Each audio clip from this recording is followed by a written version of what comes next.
Vitamin D, omega 3, calcium, iron இதெல்லாம் எப்ப சாப்பிடணும் எப்ப சாப்பிடக்கூடாது இன்னைக்கு பார்க்க போறோம். அயன் டேப்லெட் வெறும் வயிற்றுல சாப்பிடணும். வெறும் வயிற்றுல நம்மளோட பிஹெச் அசிடிக் லெவல்ல இருக்கும். அந்த டைம்ல அயன் அப்சார்ப்ஷன் நல்லா இருக்கும். அயன் டேப்லெட்டோட சேர்த்து வைட்டமின் சி எடுத்துக்கலாம். வைட்டமின் சி எடுக்கும்போது அயன் அப்சார்ப்ஷன் நல்லா இருக்கும். அயன் டேப்லெட் சாப்பிட்டு அடுத்த 1 மணி நேரத்துக்கு பால் டீ எதுவுமே குடிக்க கூடாது.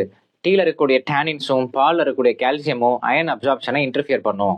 ஒமேகா 3யும் வைட்டமின் டியும் ஆகாரத்துக்கு பிறகு எடுத்துக்கணும். பால், மோர் இந்த மாதிரி ஃபேட்டி ஃபுட்ஸோட நம்ம சாப்பிட்டோம்னா ஒமேகா 3யோட அப்சார்ப்ஷனும் வைட்டமின் டியோட அப்சார்ப்ஷனும் நல்லா இருக்கும். வைட்டமின் டி தனியா எடுக்காம வைட்டமின் K27 சேர்த்து எடுத்துக்கிட்டீங்கன்னா இன்னும் நல்லது. Multi vitamin tablets, vitamin B12 tablets எல்லாம் ஆகாரத்துக்கு பிறகு காலையில எடுக்கிறது நல்லது. ஏன்னா வைட்டமின் B12 நம்ம மைண்டை ஸ்டிமுலேட் பண்ணிடும், நம்மள ரொம்ப அலர்ட்டா வச்சுக்கும். இரவு நேரத்தில் எடுத்தோம்னா அதை சாப்பிட்டு சரியா தூக்கம் வராது. அதனால பிரேக்ஃபாஸ்ட்டுக்கு அப்புறம் மல்டி விட்டமினும் வைட்டமின் B12 எடுத்துக்கிறது நல்லது. தைராய்டு மாத்திரையும் காலையில எவ்வளவு சீக்கிரம் எந்திரிச்சு எடுக்க முடியுமோ அவ்வளவு சீக்கிரம் எடுத்துக்கலாம். இதுக்கு பின்னாடி உள்ள காரணமும் காலையில நம்ம வெறும் வயிற்றுல பிஹெச் லெவல்ஸ் கம்மியா இருக்கும், அசிடிக் பிஹெச்ல இருக்கும்.